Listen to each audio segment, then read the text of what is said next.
Shalom Bapak Ibu Saudara. Renungan kita pagi hari ini berbicara mengenai suatu cerita yang terjadi di zaman Elisa.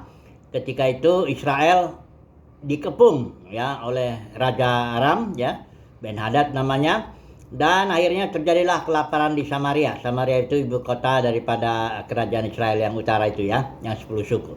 Nah, sudah kelaparan begitu, Elisa bernubuat.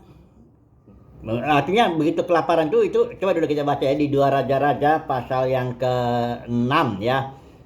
Ini perikop ini judulnya tindakan Elisa pada waktu Samaria dikepung ya. Karena dikepung terjadi kelaparan yang begitu mahal harga makanan. Kemudian Elisa bernubuat bahwa besok ya akan ada penyelamatan, makanan berlimpah, kira-kira begitulah ya.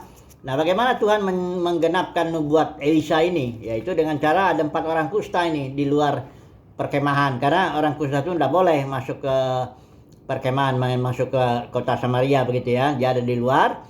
Dia berempat orang ini mikir ya, kalau kita masuk ke kota, di kota juga ada kelaparan. Kalau kita diam di sini juga ada kelaparan, kita mati juga. Ya sudahlah, kita masuk aja ke perkemahan orang Aram. Jadi orang Aram itu sedang mengepung ya. Udah masuk aja, kalau mereka bikin kita hidup ya hidup, kalau mati ya matilah ya, masih ada kemungkinan hidup lah. Akhirnya datanglah orang Aram itu ke perkemahan, datanglah 4 orang kusta itu ke perkemahan orang Aram. Padahal sebelumnya Tuhan sudah bikin ada orang Aram itu, tentara Aram yang ngepung Samaria itu mendengar ada suara derap kuda ya, suara kereta, suara pasukan besar gitu ya. Sehingga tentara Aram ini merasa, waduh, orang Israel ini nyewa bangsa-bangsa lain nih menyerbu kita. Akhirnya mereka kabur ya. Kabur, ditinggalin lah semuanya itu, makanan-makanan, emas, perak, pakaian apa semuanya ditinggalin, kuda, keledai semua ditinggal. Kabur mereka. Sehingga ketika orang kusta itu datang ke perkemahan orang Aram, dia kaget loh, nggak ada orang. Akhirnya mereka masuk ke satu kamar, makan minumlah semuanya, bawa emas, perak, pakaian, umpetin itu, masuk lagi, di darah lah istilahnya itu. Akhirnya yang seorang kusta ini, kita nggak pantas ini begini, kita harus kasih tahu di kota ke kota yang Samaria bahwa ada makanan berlimpah ini di luar ini, katanya. Kasih tahu lah intinya. Akhirnya makanlah kota itu ya, selamatlah itu intinya tuh kota Samaria ya. Nah, apa pelajaran yang kita mau dapat dari cerita ini?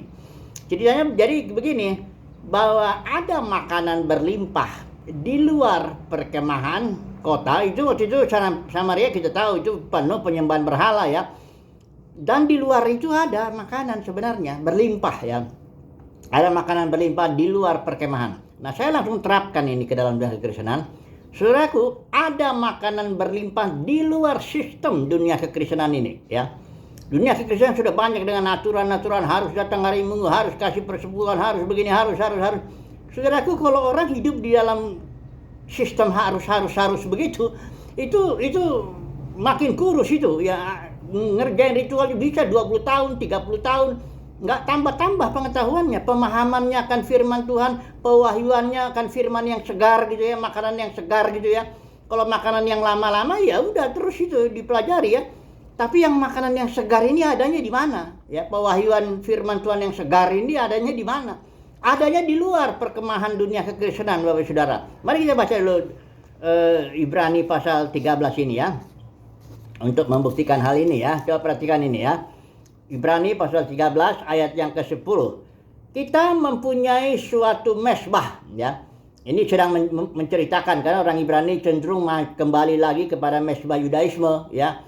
Ya, bait sucinya di Yerusalem itu. Jadi Paulus bilang, kita mempunyai suatu mesbah. Nah, dia bilang ada peraturan hukum tertentu, kalau darah binatang itu dipersembahkan kepada Tuhan, tapi tubuhnya dibakarnya di luar perkemahan.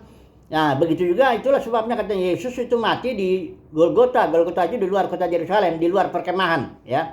Nah, akhirnya ayat 13 nasihat, karena itu marilah kita pergi kepadanya di luar perkemahan dan menanggung kehinaannya. Ya, jadi kalau orang mau ikut Yesus, ya dengar perhatiannya, kalau orang mau ikut Yesus, dia harus keluar dari perkemahan dan menanggung kehinaan Yesus itu. Ikut Yesus dari situ, ya. Disitulah ada makanan berkelimpahan.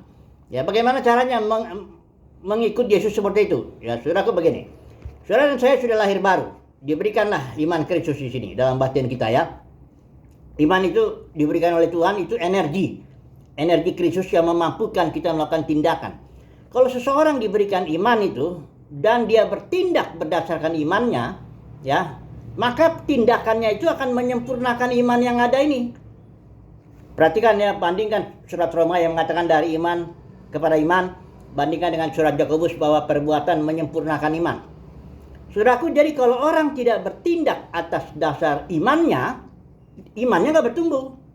Biarpun dia melakukan ritual harus datang hari Minggu, ngasih persepuluhan, ngasih. Kalau itu tindakannya itu di luar iman, nggak ada gunanya, ya. Nggak ada gunanya sama sekali. 20 tahun, 30 tahun manas-manasin bangku denominasi itu nggak akan bertumbuh imannya. Kenapa? Karena dia nggak bertindak atas dasar iman yang ada. Kalau orang mau bertumbuh imannya, bertindaklah. Hari Minggu misalnya. Oh, iman saya mengarahkan saya untuk kita kumpul keluarga, makan minum, memuji, menyembah nama Tuhan. Lakukan itu. Jangan ikuti aturan-aturan agamawi itu yang dibuat oleh para pemimpin agama Kristen itu. Ikuti Yesus. Kalau mau ikut Yesus ya. Tapi kalau mau ikut para pemimpin agama ya silakan aja. Karena ada banyak orang udah sangat kultus individu yang memuji para pemimpinnya. Oh, ini pendeta ini luar biasa ini. Oh, gedungnya besar, pengikutnya banyak. Pasti benar ini ya. Silakan saja. Itu berarti kan mengikuti dia. Tapi kalau saya mau nge-share hari ini, mau mengikut Yesus, begitu caranya. Saudara dan saya diberikan iman, bertindaklah berdasarkan iman itu. Hari lepas hari, ikutilah gerakan iman itu. Karena iman itu energi, tindakannya. Ya. Kalau hari ini suruh bisnis begini, kerjakan bisnis itu. Karena itu menumbuhkan iman. Kalau iman ini menggerakkan kita ini, nyuci piring, kerjakan itu. Karena itu cuci piring itu akan menumbuhkan iman kita. Bukan karena kita ngikutin atau khotbah sana sini, melakukan ritual ini itu kalau itu nggak dilakukan karena iman, itu nggak ada melakukan pertumbuhan apa-apa. Nggak ada gunanya itu. Nah, jadi bagaimana caranya mendapatkan makanan yang berlimpah itu? Saudara dan saya memang harus mengikuti iman ini dan otomatis kita akan di luar sistem, di luar perkemahan dunia kekristenan. Kita nggak mungkin lagi ngikutin aturan-aturan itu. Aturan yang begitu banyak, aturan organisasi, aturan para pemimpin agama itu, aturan dari perjanjian lama, dikutip-kutip, macam-macam. 1001 harus begitu. Ya. Saudara dan saya kalau memang mendapat kasih karunia lah ya. Untuk ikut Yesus. Wahyu pasal 14 ayat 4 itu dikatakan. Itu para buah sulung itu ngikutin Tuhan Yesus kemana saja dia pergi. Kalau mau ikut Yesus, bertindaklah dalam iman. Iman yang ada, yang diberikan Tuhan Yesus, responi. Ya, memang harus otomatis sebenarnya itu. Kalau orang saudara dipanggil dan artinya dipilih Tuhan, otomatis lah. Begitu iman itu datang, kita pasti akan bertindak dengan iman. Karena iman itu energi, suatu kemampuan melakukan usaha. Ya, jadi dengan melakukan itu, ya dapat iman, bertindak karena iman. Akhirnya pada gilirannya iman, tindakan kita menyempurnakan iman. Terus ya siklus itu, disitulah kita mendapat makanan berkelimpahan. Pewahyuan firman Tuhan berkelimpahan. Kita nggak mati rohani. Banyak kan para pendeta tuh nakut-nakutin. Kalau kamu keluar dari sini, kamu mati rohani, nggak bertumbuh rohanimu apa sebagainya. Itu hanya tipu-tipu aja itu. Kalau saudara mengikuti pimpinan Roh Kudus dalam batin, disitulah saudara bertumbuh. Kalau saudara ikuti bertindak atas dasar iman yang sudah Tuhan berikan kepada hati saudara, disitulah saudara bertumbuh.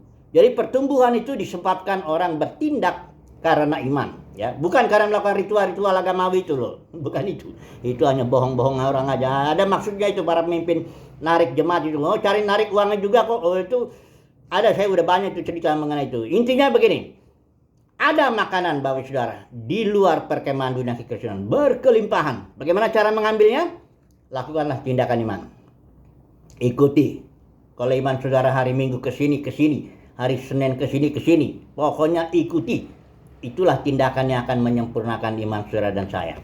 Haleluya, sampai semoga kita mendapat kasih karunia ini ya. Ada banyak orang juga ya kalau hanya mau ngikutin para pemimpin ya silakan, ya ikutin aja ya. Di situ memang ada juga sih makanan, ada uang, ada hormat, ada jabatan manusia, tapi nggak berkelimpahan tuh. Yang berkelimpahan tuh yang di luar perkemahan itu ya. Maksud saya makanan rohani ya, berkelimpahan di situ. Pewahyuan, pengenalan akan Tuhan yang segar, yang baru dan sebagainya. Oke, haleluya. Amin.